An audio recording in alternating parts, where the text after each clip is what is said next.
Buenos días, bienvenidas y bienvenidos a este video de operaciones unitarias. En esta ocasión es un video sobre el cálculo de un evaporador de efecto simple con soluciones concentradas. Este ejemplo de cálculo corresponde a la operación unitaria de evaporación. Y a continuación vamos a revisar el contenido de este video. Bueno, este es el video de cálculo de un evaporador de efecto simple con soluciones concentradas, y el contenido que se va a revisar es el siguiente. En el primer punto vamos a dar lectura al enunciado del problema. A continuación vamos a revisar la nomenclatura que se va a utilizar en las diferentes expresiones de la solución del problema. Posteriormente vamos a elaborar un esquema que nos sirva como resumen de la información que presenta el enunciado. Después vamos a propiamente plantear la solución del ejercicio de acuerdo a los diferentes incisos que se nos piden, y finalmente vamos a hacer un resumen de lo que se está pidiendo en el problema y los resultados que se han obtenido. Este es el enunciado del ejercicio que vamos a resolver sobre el cálculo del evaporador de efecto simple con soluciones concentradas. Y el enunciado dice lo siguiente: en un evaporador continuo de un solo efecto se va a concentrar una corriente de 4536 kilogramos por hora de una solución al 20% de hidróxido de sodio en agua, que entra a 60 grados centígrados y sale con 50% en peso de sólidos. La presión de vapor del agua saturada que se usa para calentamiento es de 172.4 kilopascal, y la presión del vapor en la cámara del evaporador es 11.7 kilopascal. El coeficiente global de transferencia de calor es 1560 watts sobre metro cuadrado grado Kelvin. Dado que la concentración de soluto en la solución es alto, no es válido considerar a la solución como diluida. Determine, inciso A, el flujo de vapor de agua utilizado para calentamiento. Inciso B, la economía del evaporador. Inciso C, el área de calentamiento requerida. Entonces, como primer paso en la solución de este ejercicio, lo que vamos a hacer es un esquema que represente el sistema del evaporador, y ahí vamos a representar la información que nos dan aquí en el enunciado para que nos sirva como un resumen de la información disponible y poder visualizar de una manera más directa qué es lo que tenemos que calcular. Aquí tenemos la nomenclatura que se va a utilizar para aplicarla en la solución del problema. Entonces, aquí tenemos dos columnas. En la primera columna tenemos el símbolo, y en la segunda columna tenemos su significado y las unidades en las cuales está expresado. Entonces, aquí están en orden alfabético los símbolos.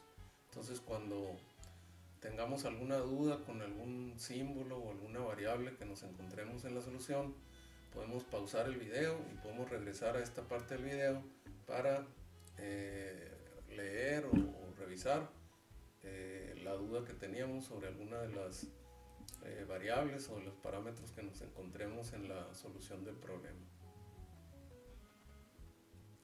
Bueno, ahora sí, como punto número 3 de nuestro contenido, vamos a elaborar un esquema para presentar la información que nos está dando el enunciado.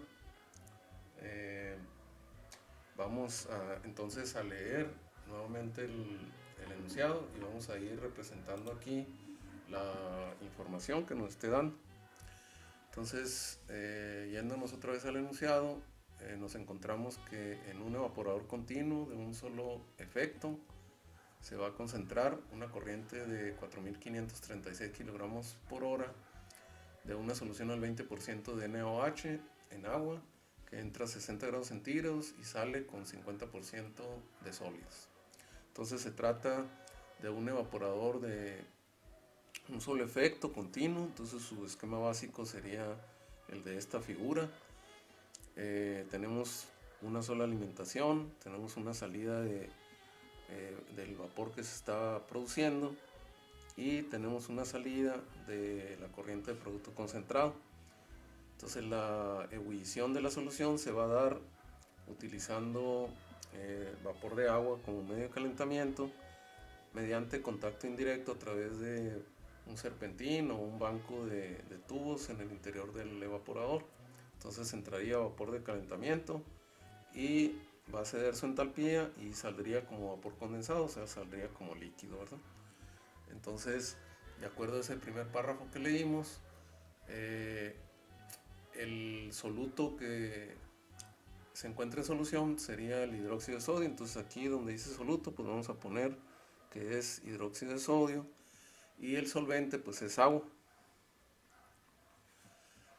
Nos dice que el flujo de la corriente de alimentación es de 4.536 kilogramos por hora. Entonces aquí tenemos la corriente de alimentación, entonces el flujo F sería 4.536 en unidades de kilogramo por hora.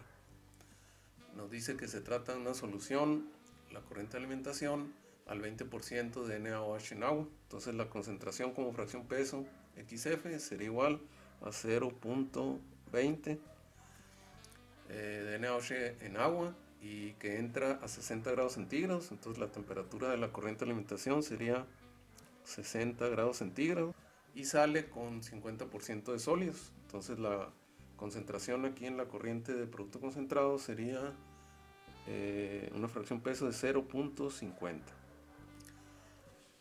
Continuamos con el enunciado y nos dice que la presión del vapor de agua saturado que se usa para calentamiento, o sea, el vapor que está entrando en esta corriente, es 172.4 kilopascal. Entonces el valor de la presión aquí sería 172.4 kilopascal y se trata de vapor de agua saturado, el medio de calentamiento.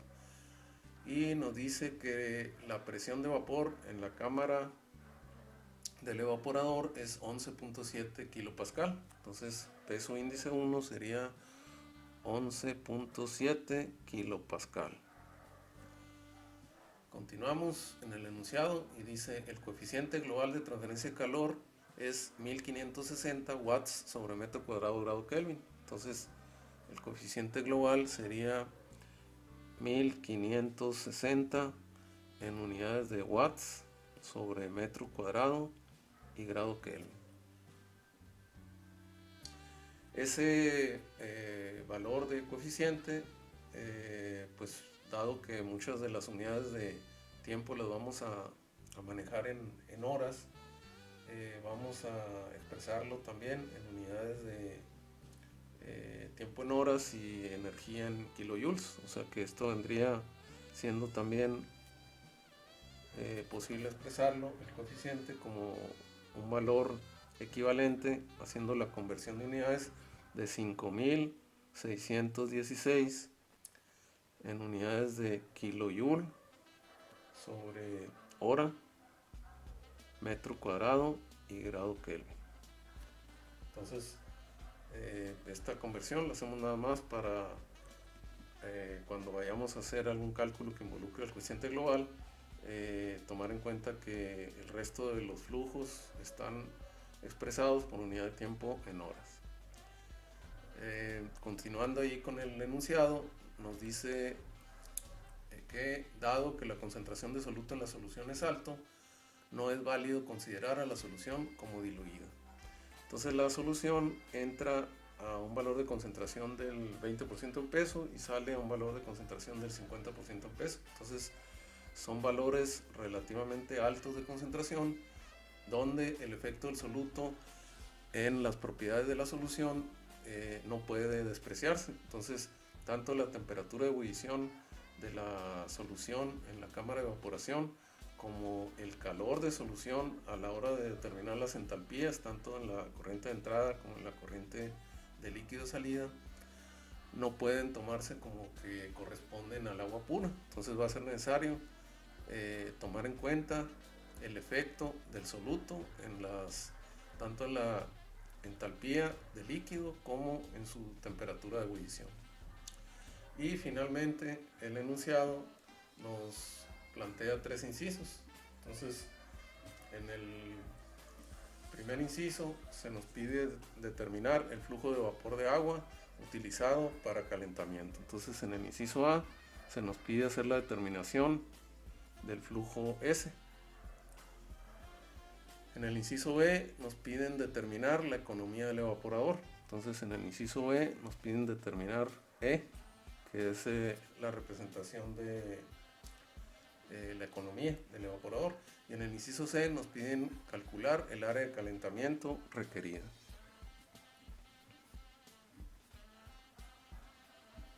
Entonces eso sería la representación de la información que nos da el enunciado, y a continuación pues iniciaríamos con la solución del inciso A.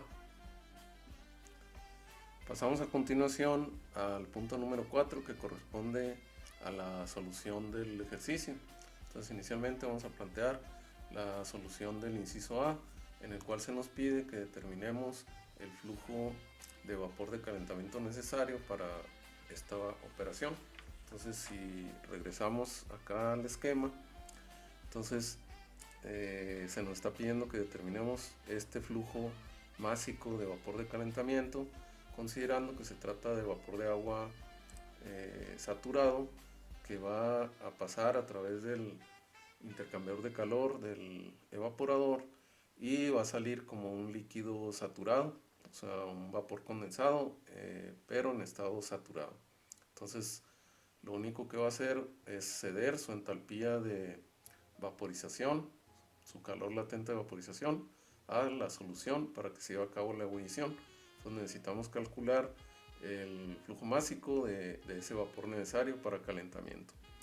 Entonces, para hacer la determinación de ese flujo, vamos a plantear el balance de energía aquí en el evaporador.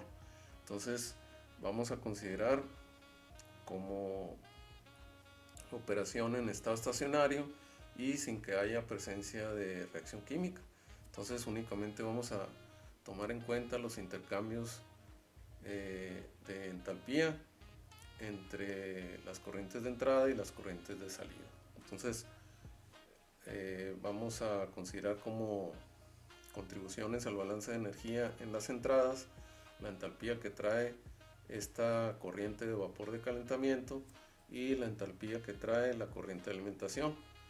Y como salidas en el balance de energía vamos a tomar en cuenta la entalpía que lleva este vapor que se está produciendo, la entalpía que lleva este líquido que se obtuvo al condensar el vapor, y la entalpía que lleva la corriente de producto concentrado. Entonces esas van a ser nuestras contribuciones a la salida del balance de energía.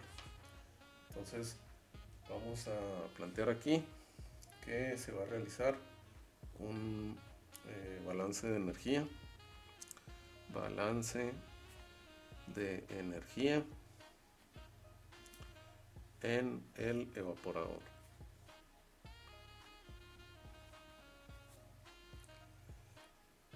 Entonces, pues va a ser con las consideraciones que mencionamos ahorita de estado estacionario y sin presencia de reacción química.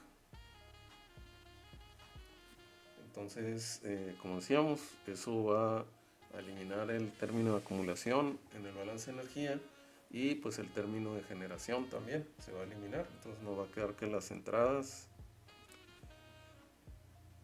de energía van a igualar a las salidas de energía. Y pues como mencionamos ahorita, con respecto a las entradas, pues va a ser la entalpía que lleva la corriente de alimentación. Entonces sería F multiplicado por H minúscula F, que es la entalpía por unidad de masa de la corriente de alimentación, más la entalpía que lleva el vapor de calentamiento, que sería H mayúscula S multiplicada por S. Esta sería la entalpía por unidad de masa del vapor de calentamiento, y al multiplicarla por S pues tenemos la entalpía total que lleva esa corriente.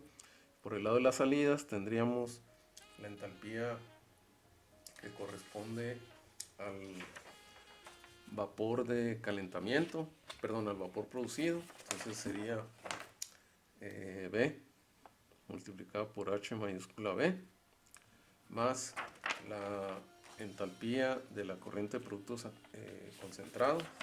Entonces aquí iría L multiplicado por H minúscula L, que es la entalpía por unidad de masa de la corriente de producto concentrado, y la entalpía que lleva el vapor condensado. Entonces sería más S mayúscula por H minúscula S. Y esa pues va a ser nuestra ecuación número 1. Vamos a ponerle que esta sería nuestra ecuación número 1, ¿no?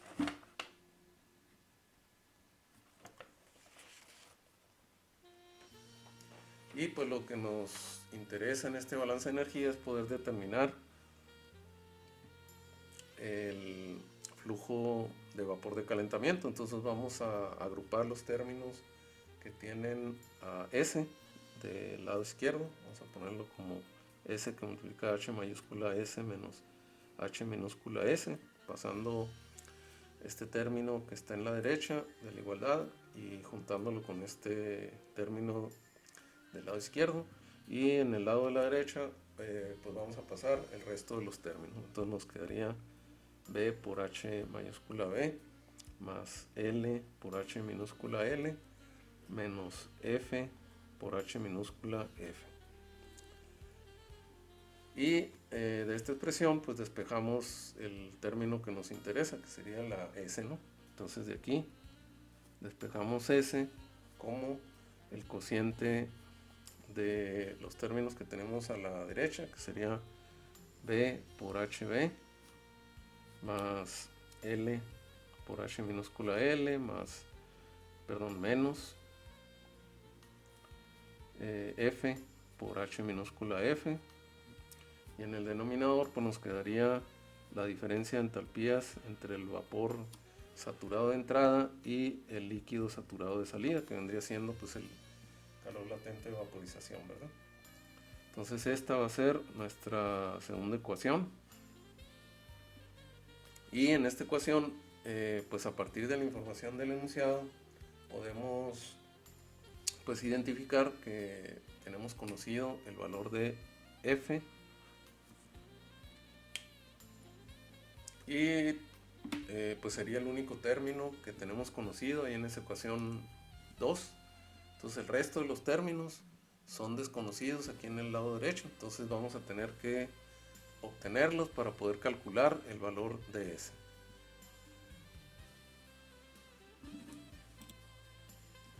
Una vez que definimos que F ya es conocido, entonces los siguientes términos que vamos a obtener en el lado derecho de la ecuación 2 serían los que corresponden a los balances de materia, es decir, a B, el flujo del vapor producido, y a L, el flujo del líquido concentrado. Y eso lo vamos a obtener a partir de plantear los balances de masa total y del soluto, el balance de masa para el NaOH. Entonces primero vamos a hacer el balance de masa total para tomar en cuenta las corrientes totales que entran y salen del evaporador. Entonces, de acuerdo al esquema del sistema, las corrientes que tendrían influencia en el balance de masa total serían la corriente de alimentación como una entrada, y como salida serían las corrientes de vapor producido y la corriente de producto concentrado. Entonces vamos a plantear el balance de masa total nuevamente bajo las consideraciones de estado estacionario y sin presencia de reacción química. de tal manera que el balance quedaría como una igualdad entre las entradas totales y las salidas totales. Entonces, como contribución a las entradas totales tendríamos únicamente al término que corresponde a F, y para las salidas totales tendríamos a B y a L. Pero como dijimos, a partir del enunciado pues conocemos el valor de F, entonces lo podemos sustituir aquí y nos quedaría que la suma de B más L sería igual al valor de F, que es 4.536 kilogramos por hora. De acuerdo. Continuamos con el balance de masa para el soluto, es decir, para el hidróxido de sodio. Nuevamente en condiciones de estado estacionario y sin reacción química, de tal manera que las entradas del soluto van a igualar a las salidas del soluto.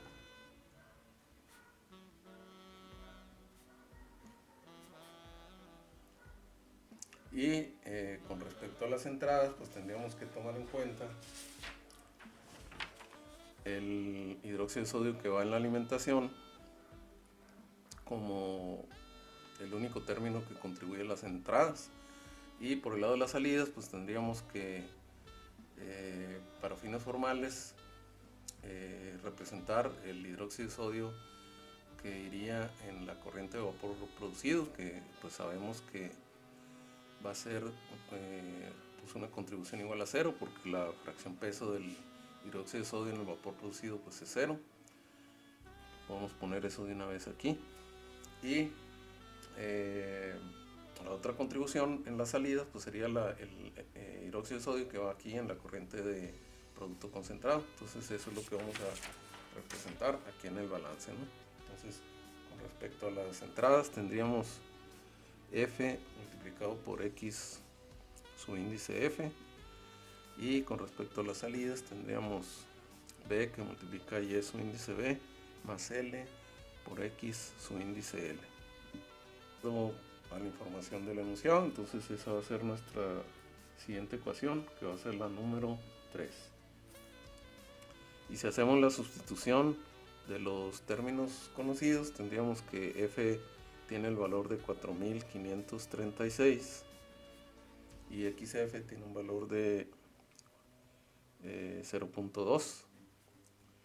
En el lado de la derecha no conocemos B, pero pues sabemos que el Y su índice B va a ser igual a 0, que es la fracción peso del hidróxido de sodio en el vapor producido. Y no conocemos el valor de L, pero sí conocemos el valor de XL, que sería una fracción peso de 0.5. Entonces de ahí podemos despejar el valor de L, el cual resultaría un valor en 1814 kilogramos por hora, y pues esa sería nuestra expresión 4. Y si hacemos la sustitución de esa expresión en la número 3, entonces nos va a quedar que el valor del flujo de vapor producido es 2722 en unidades de kilogramo por hora. Y pues esa va a ser la siguiente ecuación. De tal forma que en la expresión que teníamos para S, que es la ecuación 2, ahora ya conocemos el valor de B y conocemos el valor de L. Todavía nos faltan algunos valores de entalpía para poder hacer el cálculo del flujo S. A continuación, aquí en la ecuación 2, que es la que nos va a servir para hacer el cálculo del flujo másico del vapor de calentamiento, vamos a hacer la determinación de la entalpía del vapor producido. Entonces, si regresamos al esquema, la entalpía del vapor producido es la entalpía de esta corriente, que sería la entalpía del vapor que se está desprendiendo a partir de la ebullición de la solución. Entonces, para conocer la entalpía de esta corriente necesitamos conocer la presión y la temperatura de ese vapor. Como se trata de una solución que tiene una concentración relativamente alta, no podemos suponer que la temperatura aquí en el interior sería la temperatura del agua pura a esta presión, porque, repetimos, la concentración de hidróxido de sodio en la solución es relativamente alta. Entonces, a medida que va incrementándose la concentración del soluto, la temperatura de ebullición de la solución se va desviando del comportamiento de la temperatura de ebullición del agua pura. Entonces necesitamos conocer el valor de la temperatura T1 para poder, en conjunto con la presión, hacer la determinación de la entalpía del vapor producido, H mayúscula B. Para poder determinar la temperatura de ebullición de la solución de NaOH con un valor de concentración como fracción peso de 0.50, vamos a hacer uso de las gráficas donde están representadas las líneas de Düring.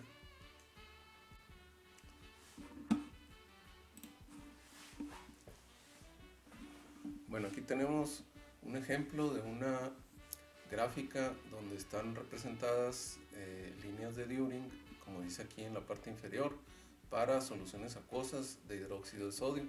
En este caso, esta es la figura 8.4-2 del texto de Jankoplis, de título Procesos de transporte y principios de separación, incluye operaciones unitarias, en su cuarta edición en español. En esta gráfica, en el eje de las abscisas, tenemos representado la temperatura de ebullición del agua. En la parte inferior de la gráfica está en grados Fahrenheit y en la parte superior está en grados centígrados. Y en el eje de las ordenadas tenemos la temperatura de ebullición de la solución de NaOH en el lado izquierdo en grados Fahrenheit y en el lado derecho en grados centígrados.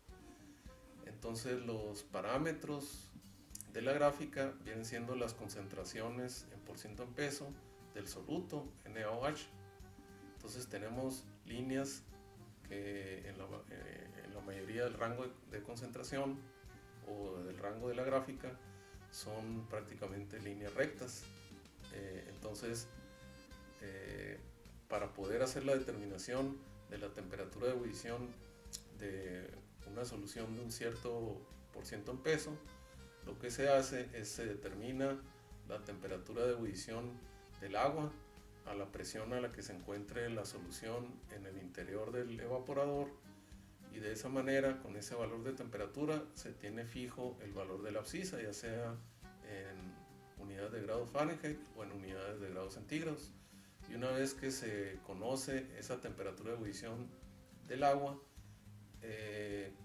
se recorre uno de forma vertical hacia la línea que corresponde al nivel de concentración de la solución en el interior del evaporador, y una vez que lo localiza, puede irse de forma horizontal hacia el eje de las ordenadas, ya sea en unidades de grados Fahrenheit o en unidades de grados centígrados, para conocer la temperatura de ebullición de la solución que se encuentra en el interior del evaporador. Si queremos determinar HB, para determinar HB necesitamos conocer T1, que es la temperatura en el interior de la cámara de evaporación. Pero para conocer para conocer T1 necesitamos hacer uso de la gráfica de las líneas de Dunning, ¿no? Usaremos la gráfica de las líneas de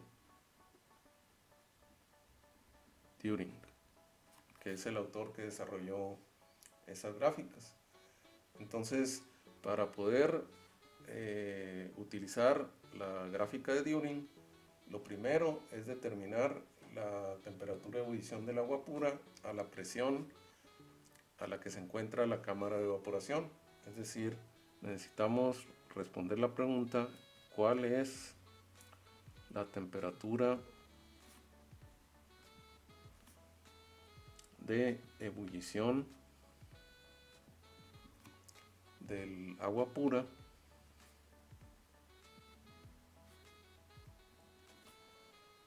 a la presión del interior del evaporador, que es P1 igual a 11.7 kilopascal?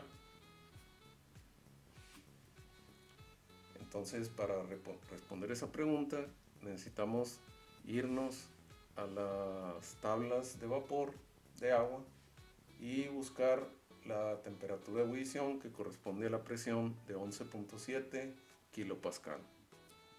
Bueno, aquí estamos en la tabla de propiedades del vapor saturado y el agua. Esta es una tabla del texto de Jankoplis en su anexo A.2-9, y en esta tabla tenemos una relación de la primera columna, la temperatura del vapor en grados centígrados, en la segunda columna la presión de vapor en kilopascal, y tenemos una serie de propiedades. Aparece el volumen específico, la entalpía y la entropía.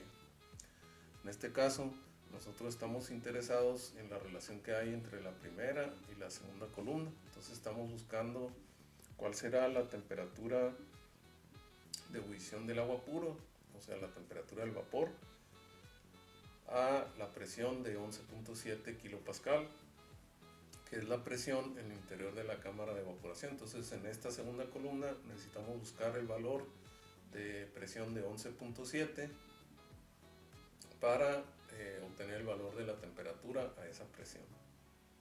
Entonces, aquí a medida que vamos bajando vemos que aparece una presión de 9.593 kilopascal y el siguiente valor es de 12.349, o sea que el valor de 11.7 pues quedaría entre estos dos valores y no aparece en esta tabla. Lo que sí podemos ver es que la temperatura correspondiente debe andar entre 45 y 50 grados centígrados.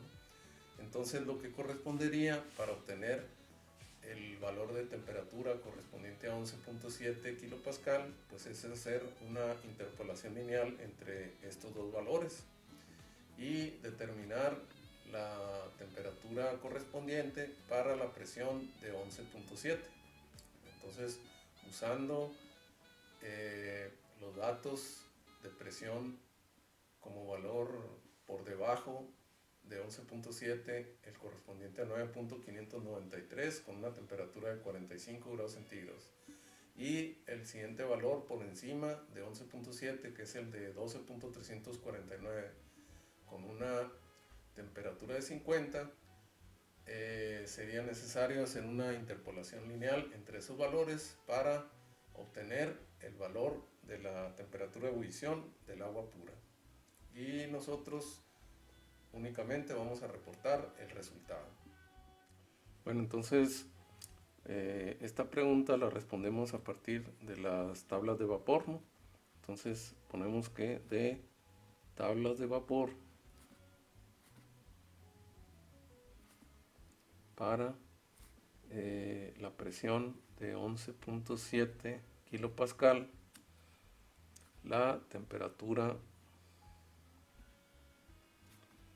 de ebullición del agua pura es, ponemos entre paréntesis, interpolando valores, y la reportamos aquí como temperatura de ebullición de agua pura a 11.7 kilopascal, y el resultado es 48.9 grados centígrados.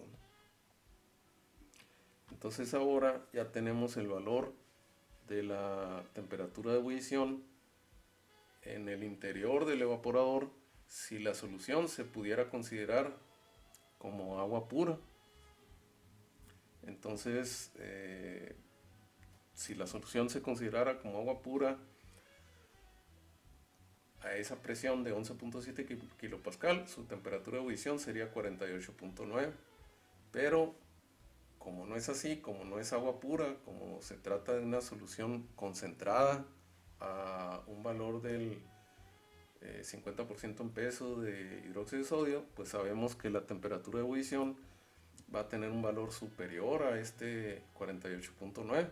Entonces, para poder determinar ese valor al cual le va a hervir la solución al 50% de NaOH, vamos a irnos a las gráficas de las líneas de Dunning para obtener ese valor de temperatura. Bueno, aquí estamos nuevamente en la gráfica de las líneas de Dunning para soluciones acuosas de dióxido de sodio. Entonces ahora ya hemos determinado la temperatura de ebullición del agua pura a la presión de 11.7 kilopascal, que es la presión en el interior de la cámara de evaporación. Entonces, pues en este caso estamos trabajando en el sistema de unidades de ingeniería, entonces la temperatura la estamos manejando en grados centígrados o grados Kelvin. Entonces vamos a utilizar en el eje de las abscisas, no el eje que se encuentra en la parte de abajo, sino el que está en la parte de arriba, que está en unidades de grados centígrados. Entonces la temperatura de ebullición del agua pura a la presión de 11.7 kilopascal, pues resultó un valor de 48.9 grados centígrados. Entonces, para fines de verificar los resultados que se van a reportar, pues va a ser de mucha utilidad si se puede imprimir esta gráfica para revisar los resultados pues de manera un tanto cuidadosa, ¿no? Entonces la idea sería irse al valor de 48.9 grados centígrados, que va a ser un valor aquí cercano a 50, y luego bajar de forma vertical hasta la línea que corresponde al valor de concentración de NaOH en el interior de la cámara de evaporación en la solución líquida, que es un valor de 50% en peso. Entonces, del valor de 48.9 bajar a la línea de 50% en peso de NaOH, que vendría siendo esta línea que está aquí, y pues aproximadamente llegaríamos a un punto más o menos aquí, y luego una vez que se localiza esa intersección habría que irse al eje de las ordenadas. En nuestro caso, por las unidades de temperatura que estamos usando, sería irse hacia la que corresponde al lado derecho. Entonces nos iríamos hacia acá, hacia el lado derecho, y ahí le daríamos el valor de temperatura correspondiente, que pues que en este caso resultaría un valor de 89.5 grados centígrados, que sería la temperatura de ebullición de la solución de NaOH al 50% en peso. Bueno, entonces, en base a los resultados obtenidos en la gráfica de Dunning, anotamos lo siguiente. Utilizando la gráfica de Dunning con la temperatura de ebullición del agua pura de 48.9 y el valor de concentración de 0.5 y 48.9, grados centígrados,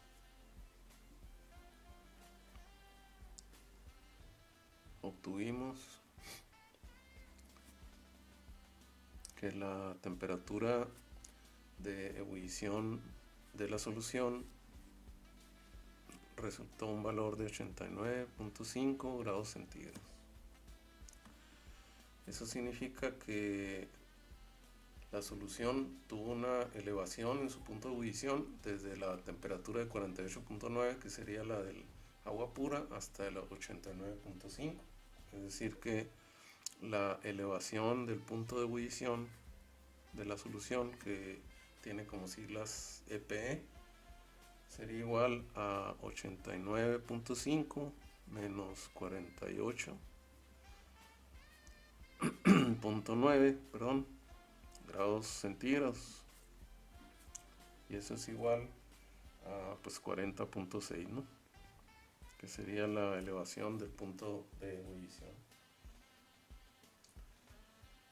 Entonces tenemos ahora que en el interior de la cámara de evaporación la presión tiene un valor de 11.7 y ahora la temperatura la acabamos de determinar que tiene un valor de 89.5 grados centígrados.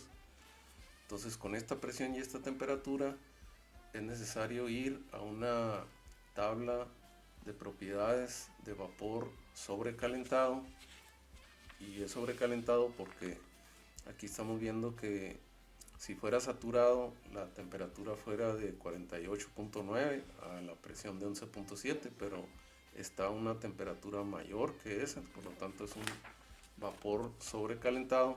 Entonces tendríamos que ir a una tabla de vapor sobrecalentado y buscar la entalpía correspondiente a la presión de 11.7 y temperatura de 89.5 grados centígrados para obtener el valor de entalpía H mayúscula, su índice B. Entonces aquí en el reporte que estamos construyendo, pues yo únicamente voy a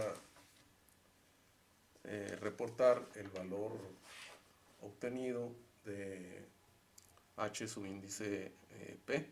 Entonces vamos a poner aquí que con P1 igual a 11.7 kilopascal y T1 igual a 89.5 grados centígrados, a partir de tablas de propiedades de vapor, voy a poner con mayúscula sobrecalentado,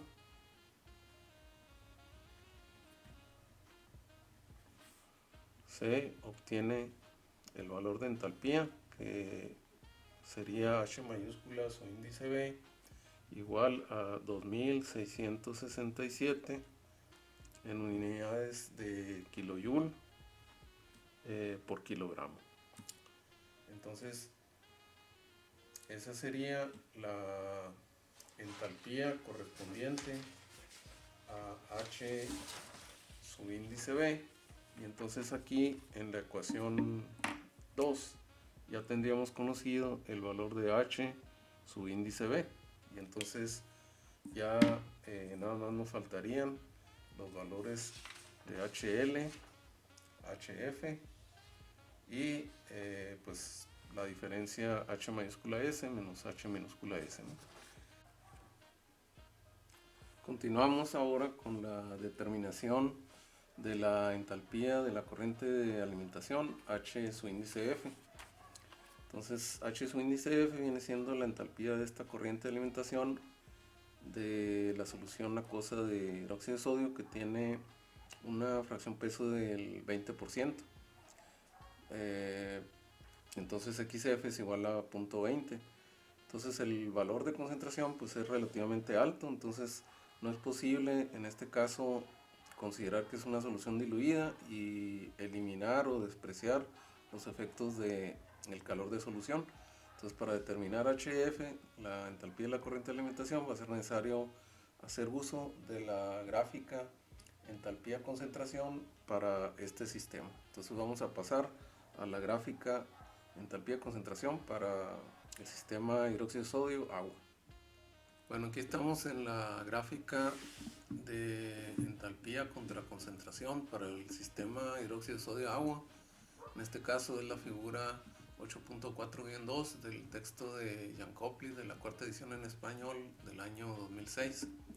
Entonces, para poder hacer la determinación de la entalpía de la corriente de alimentación, ocupamos por un lado la concentración del soluto en la solución, que en este caso en la corriente de alimentación tenemos una fracción peso de 0.20, y también necesitamos la temperatura de la solución allí en la corriente de alimentación, y de acuerdo a la información del enunciado tiene un valor la temperatura de 60 grados centígrados, que de acuerdo a cómo están las líneas correspondientes a las diferentes temperaturas aquí en la gráfica, resulta más fácil identificar la línea en unidades de grados Fahrenheit que en unidades de grados centígrados. Entonces esos 60 grados centígrados conviene convertirlos a grados Fahrenheit, que vendrían siendo 140 grados Fahrenheit, para poder utilizar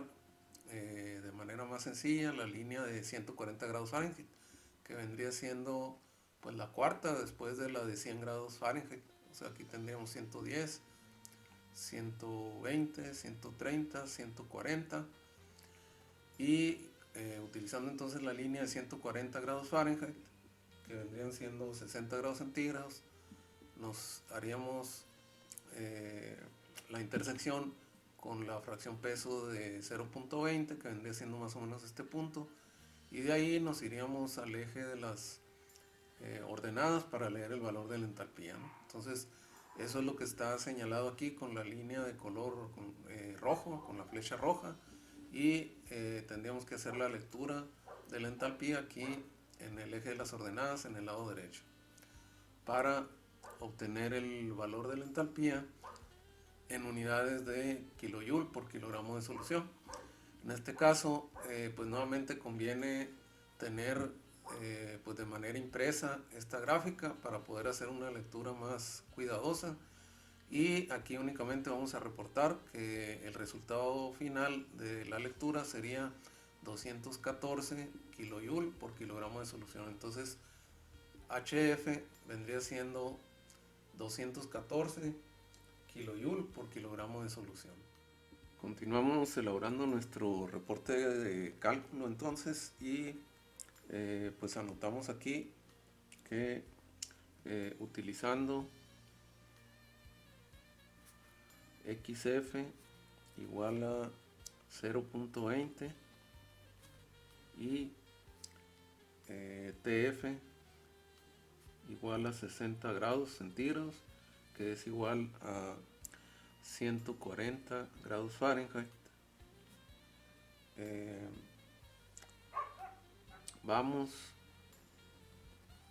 a la gráfica entalpía concentración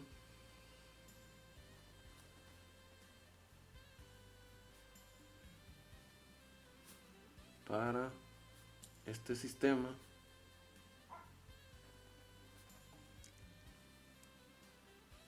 y obtenemos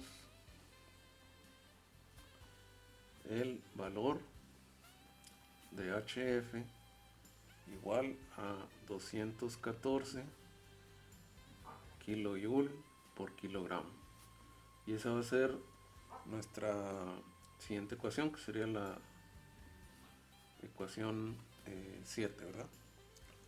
Entonces eso quiere decir que en la ecuación 2, que es la que queremos utilizar para calcular el valor de S, ya conocemos ahora también H minúscula su índice F, y vamos a continuar con H minúscula su índice L a continuación. Ahora vamos a obtener el valor de H minúscula su índice L, que viene siendo la entalpía de la corriente de producto concentrado acá en la parte de abajo del evaporador. Entonces el valor de concentración de NaOH en esta corriente es de el 50% en pesos, o sea, XL igual a 0.50. Entonces es un valor de concentración también alto, por lo que vamos a tener que determinar la entalpía de esta corriente utilizando nuevamente la gráfica de entalpía-concentración para este sistema, para el sistema NaOH agua. Entonces vamos a ocupar el valor de la fracción peso, que es 0.50, y la temperatura, que sería la misma temperatura que tenemos en el interior de la cámara de evaporación y que ya hemos determinado que tiene un valor de 89.5 grados centígrados. Entonces vimos en la gráfica de entalpía concentración que hay líneas de temperatura tanto en grados centígrados como en grados Fahrenheit. Entonces aquí hemos convertido la temperatura de grados centígrados a grados Fahrenheit para utilizar cualquiera de las dos ahí en la gráfica. Entonces nos vamos a pasar nuevamente a la gráfica entalpía concentración. Bueno, aquí estamos nuevamente en la gráfica de entalpía concentración para el sistema NaOH agua, y lo que vamos a hacer es determinar la entalpía de la corriente de producto concentrado, y para determinar HL necesitamos el valor de la concentración, que sería XL igual a 0.50. entonces venimos y nos posicionamos aquí en el eje de las abscisas en el valor de 0.50. entonces siguiendo la flecha esta de color verde subimos hasta la curva que tiene una temperatura de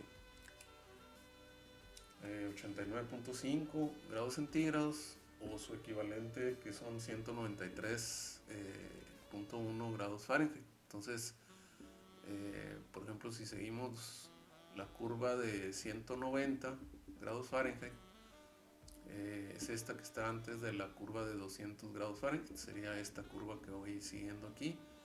Entonces, un valor de 193.1 sería un poquito por debajo de la mitad de la distancia de separación entre 190 y 200 grados Fahrenheit. Entonces aproximadamente donde se encuentra este punto sería el 193.1, y de ahí nos vamos de forma horizontal hacia el eje de las ordenadas aquí en el lado de la derecha para tomar la lectura en unidades de kilojoule por kilogramo de solución. Entonces el valor obtenido resulta de 505 kilojoule por kilogramo, y nuevamente la recomendación es imprimir esta gráfica de concentración contra entalpía para poder hacer una lectura pues cuidadosa aquí en el eje que se encuentra aquí en el lado derecho, ¿no? Y verificar que el valor de la entalpía pues esté alrededor de 505 kilojoule por kilogramo. Entonces este vendría siendo el valor de H minúscula su índice L. Entonces vamos a continuar con el reporte. Bueno, entonces utilizando XL igual a 0.50 y T1 igual a 89.5 grados centígrados, que es igual a 193.1 grados Fahrenheit. Usamos la gráfica entalpía concentración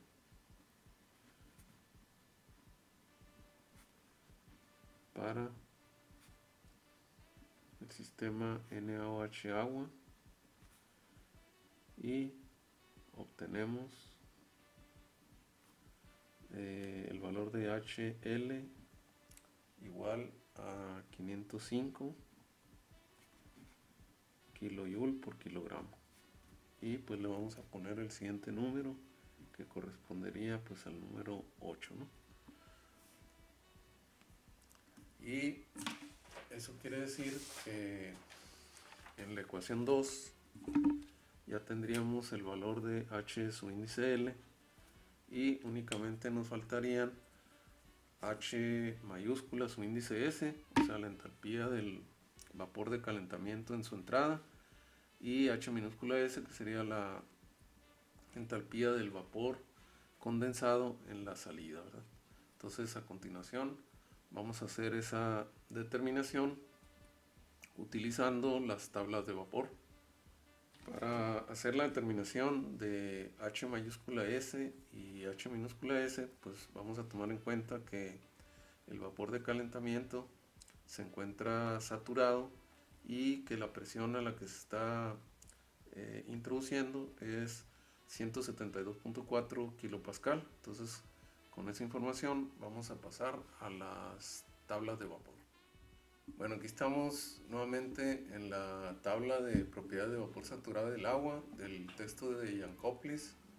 Es el apéndice A.2-9 y lo que queremos es determinar el valor de las entalpías H mayúscula S y H minúscula S, que serían las entalpías correspondientes a una presión de 172.4 kilopascal, que es la presión con la que está entrando el vapor de calentamiento. Entonces nos iríamos aquí en la segunda columna a buscar el valor de 172.4. Entonces aquí en la primera hoja de la tabla nada más llega hasta 101.35 kilopascal. Entonces nos pasamos a la siguiente hoja y tenemos un valor de 169.06 y el siguiente es 198.53, es decir, el valor de presión de 172.4 kilopascal pues no está explícito aquí en la tabla. Entonces va a ser necesario hacer una interpolación entre los valores de entalpía que tenemos a la presión de 169.06 kilopascal, que serían estos dos valores, ¿no? Este valor para líquido saturado de 482.48 y para vapor saturado de 2699.0, con el valor correspondiente o los valores correspondientes a la presión de 198.53, que serían para líquido saturado 503.71 y para vapor saturado 2706.3. Entonces, usando esos valores habría que interpolar para la presión de 172.4 kilopascal. Entonces eso va a quedar como ejercicio para el estudiante, y aquí en el reporte nada más se va a anotar pues los valores ya finales obtenidos para H mayúscula S y para H minúscula S. Entonces vamos a regresar al reporte de cálculo. Bueno, entonces aquí en el reporte que estamos construyendo vamos a escribir que a partir de la tabla de propiedades de vapor saturado a P su índice S, que es la presión del vapor de calentamiento, igual a 172.4 kilopascal, y vamos a poner aquí entre paréntesis interpolando valores. Entonces ponemos que el H mayúscula S tendría un valor de 2699 en unidades de kilojoule por kilogramo, y el valor de H minúscula S sería 485 kilojoule por kilogramo, de tal manera que HS menos mayúscula menos HS minúscula sería igual a la diferencia de estos dos valores, que es 2214 kilojoule por kilogramo, que es el denominador que aparece en la ecuación 2. Entonces esta sería la ecuación 9. Entonces, una vez que hemos determinado esta diferencia, entonces podemos regresar a la ecuación 2. Una vez que hemos conocido h mayúscula s y h minúscula s, entonces ya tenemos conocidos todos los valores del lado derecho y podemos hacer la sustitución aquí en la ecuación 2 para obtener el valor de s, que es lo que nos están pidiendo en el inciso A. Entonces hacemos la sustitución sustituyendo la ecuación 4, la ecuación 5, la ecuación 6, la ecuación 7 y hasta la 9, ¿no? Y lo queremos hacer la sustitución en la ecuación 2. Entonces obtenemos el valor de S, que resulta un valor de 3255 en unidades de kilogramo por hora. Y esa sería la ecuación 10. Y este vendría siendo el resultado para el inciso A.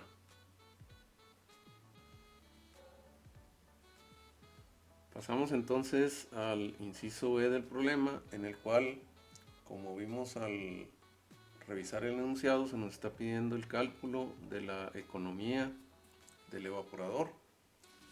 Entonces aplicamos directamente la definición de economía, que es la relación entre el flujo másico del vapor producido y el flujo másico del vapor de calentamiento.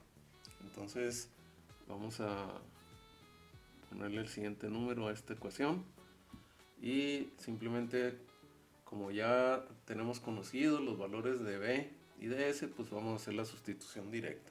Entonces vamos a sustituir las expresiones 5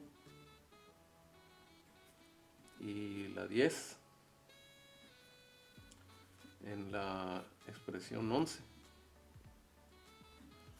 Y directamente vamos a obtener el valor de la economía, que resultaría en un valor de 0.83, y le vamos a asignar el siguiente número, y esta sería la solución del inciso B que se nos está pidiendo.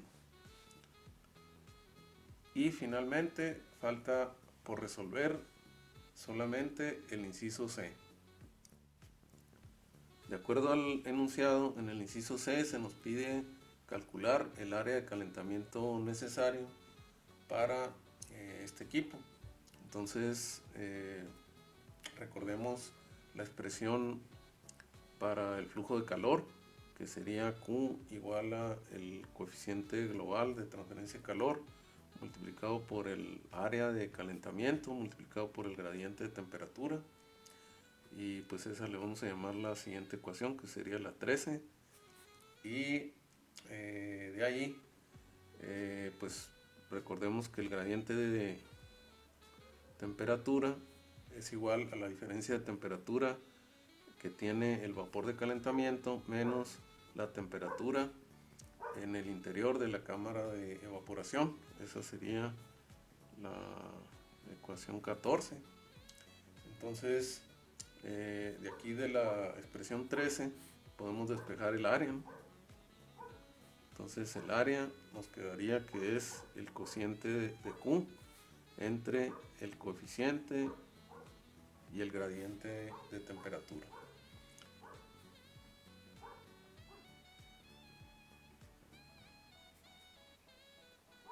Y en esta expresión el numerador, o sea Q, pues lo podemos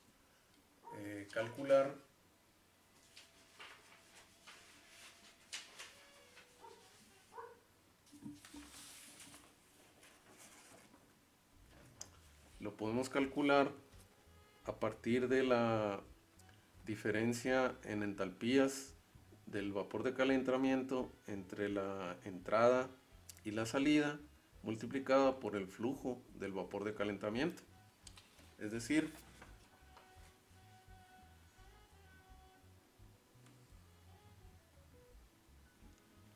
Q es igual a S multiplicado por la entalpía de entrada del vapor de calentamiento menos la entalpía de salida de esa misma corriente, que es equivalente a S multiplicado por el calor latente de vaporización a esa presión P subíndice S. Entonces, a esta le podemos poner la expresión 16. Aquí en la expresión 16 ya conocemos S, conocemos H mayúscula S y conocemos H minúscula S, entonces podemos hacer la sustitución aquí de las expresiones, vendrían siendo la 9 y la 10.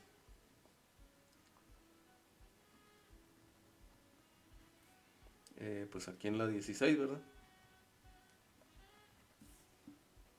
Para obtener el valor de Q, ¿no? Entonces obtendríamos que Q tiene un valor de 7.206.570 en unidades de kilojoule por hora.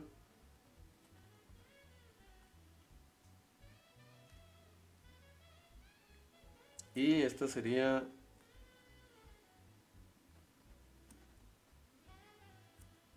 la ecuación 17.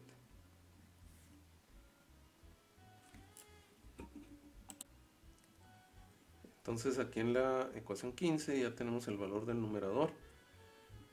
Con respecto al denominador, el valor del coeficiente global de transferencia de calor lo podemos tomar de forma directa del enunciado. Entonces, del enunciado, el valor de U es de 1560 watts sobre metro cuadrado grado Kelvin, que dijimos que al hacer la conversión a unidades que involucren horas como unidades de tiempo para relacionarlas con los flujos, era un valor de 5616 kilojoule sobre hora, metro cuadrado y grado Kelvin. Y pues esa vendría siendo nuestra ecuación 18, de tal manera que únicamente necesitaríamos el gradiente de temperatura. Entonces el gradiente de temperatura sería igual a Ts menos T1, o sea, la temperatura del vapor de calentamiento menos la temperatura de la solución en el interior de la cámara de evaporación. Ya tenemos que el valor de T1 es 89.5, ¿verdad? En grados centígrados. Esa la determinamos anteriormente. Pero el valor de TS todavía no lo conocemos. El valor de TS sería la temperatura del vapor de calentamiento a la presión de 172.4. Entonces, para hacer la determinación de la temperatura de este vapor saturado, nuevamente necesitamos ir a las tablas de vapor saturado para ver cuál sería la temperatura de saturación para este valor de presión de 172.4 kilopascal.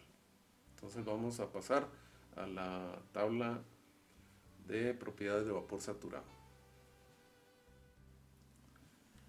Entonces aquí en la tabla de propiedades de vapor saturado del agua estamos buscando la temperatura TS que corresponde a la presión P subíndice S igual a 172.4 kilopascal. Entonces esta es la misma búsqueda que hicimos anteriormente, nada más que allá estábamos buscando a la presión de 172.4 cuál era el valor de las entalpías, ¿no?, de líquido saturado y de vapor saturado. En esta ocasión lo que necesitamos es la temperatura. Entonces pues nuevamente aquí nos encontramos con que la presión de 172.4 pues no está reportada aquí en esta tabla. Entonces nuevamente se haría necesario hacer la interpolación de la temperatura, o sea, el valor de la primera columna correspondiente a una presión de 172.4 kilopascal, utilizando los datos que tenemos antes y que tenemos después. Es decir, la presión de 169.06 reporta una temperatura de 115 grados centígrados y la presión de 198.53 un valor de 120. Quiere decir que la TS correspondiente a 172.4 kilopascal, al hacer la interpolación nos debe de resultar pues un valor entre 115 y 120. Entonces esa interpolación pues va a quedar como ejercicio al estudiante y nosotros vamos a volver ahora al reporte para pues escribir ahí el valor resultante de T, su índice S. Continuamos aquí en el reporte, entonces ponemos que anteriormente obtuvimos T1 igual a 89.5 grados centígrados. TS lo obtenemos a partir de la tabla de propiedades de vapor saturado. Entonces, de la tabla de propiedades de vapor saturado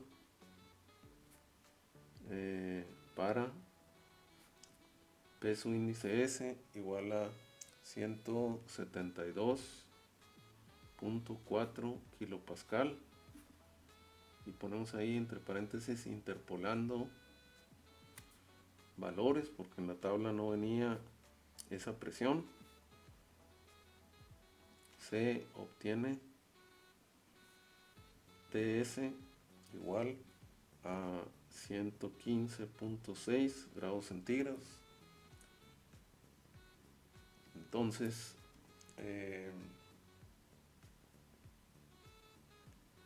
bueno, esta le podemos poner que es la 19. Entonces el valor del gradiente de temperatura sería la diferencia entre los 115.6 grados centígrados y los 89.5, ¿no? Entonces tendríamos que esa diferencia nos daría 26.1 grados centígrados. Y pues esta sería nuestra siguiente expresión. Y ya tenemos en la ecuación 15 los tres términos que nos permiten hacer el cálculo del área de calentamiento. Sustituyendo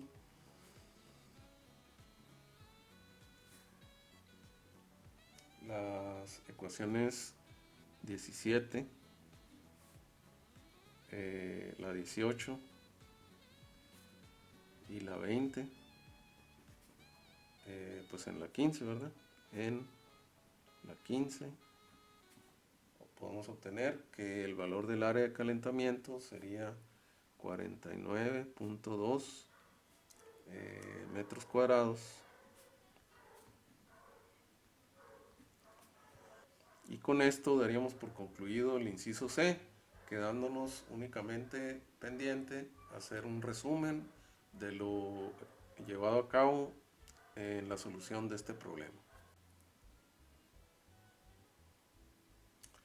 Bueno, en el punto número 5 del contenido se nos pide que hagamos un resumen de los resultados obtenidos para este problema. Entonces en el inciso A teníamos que calcular para este caso de un evaporador en el que se utiliza una solución concentrada, una solución que no se puede considerar como diluida.